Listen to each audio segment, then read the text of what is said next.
ஓம் சக்தி.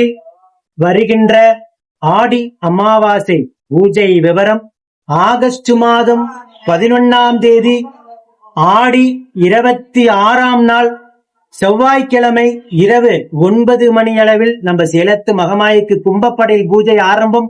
அதனைத் தொடர்ந்து புதன்கிழமை இரவு ஆடி 27ஆம் நாள் இரவு 9 வரைக்கும் கும்பப்படையில் பிரசாதம் தொடர்ந்து விநியோகம் வழங்கப்படும்.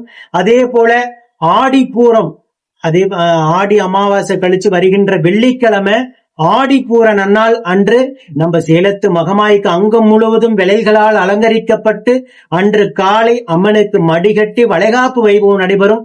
அதே போல கும்பப்படையிலுக்கும் ஆடி பூரத்திற்கும் பக்த கோடி பெருமக்கள் மிக திரளாக வந்து கலந்து கொள்ளுங்க.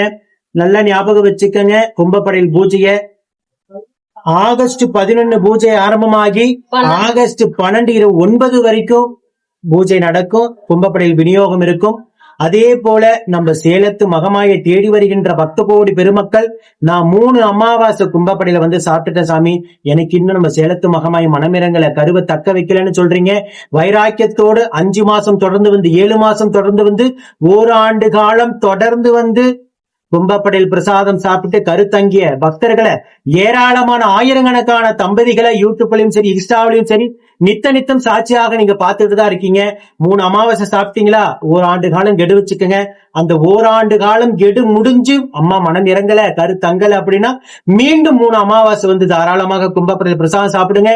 முன்ஜென்ம சாப்பிப்பினை கர்ம பலன் அத்தனையும் வேறெடுத்து நிச்சயமாக நம்ம சேலத்து மகமாய் மனமிறங்கி உங்களுக்கு மழலை செல்வத்தை அள்ளி தருவாங்க. ஆகஸ்ட் 14 ஆடி 29 வெள்ளிக்கிழமை காலை 10 மணி அளவில் நம்ம சேலத்து மகாமாரி அம்பிகைக்கு உடல் முழுக்க வளைகளால் அலங்கரிக்கப்பட்டு ஆடிப்பூரம் வளைகாப்பு வைபவம் மிக சீரும் சிறப்புமாக நடைபெறும். அதே போல அமாவாசைக்கு வருகின்ற பக்த கோடி பெருமக்கள் அம்மனுக்கு வளையல் வாங்குவாங்க.